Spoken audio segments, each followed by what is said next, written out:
দুধ কচু। এখানে গত বছর তিনটা কচু ছিল, তিনটা বড় বড় দুধ কচু ছিল, দুই জাতের। একটা এরকম প্লেন সবুজ পাতার, আরেকটা ছিল একটু ডিজাইন করা সবুজ পাতার মধ্যে সাদা, যেটা চারা এখন উঠতেছে। যে দেখাচ্ছি আমি, এই যে দেখুন, এটা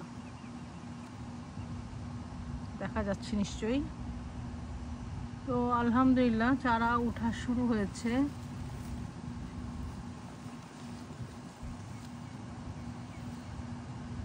কিছু এখান থেকে আমি সেলও করেছি,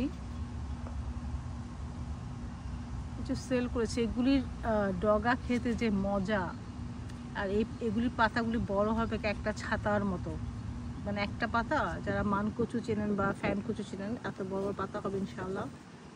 খেতে অসম্ভব মজা, এই ডগা দিয়ে মাছের ঝোল, পাতার শাক, খুবই টেস্টি। তো আমি এটা বাইরেই রেখেছিলাম, ঘরে নিয়ে মাটিতে দিয়েছি।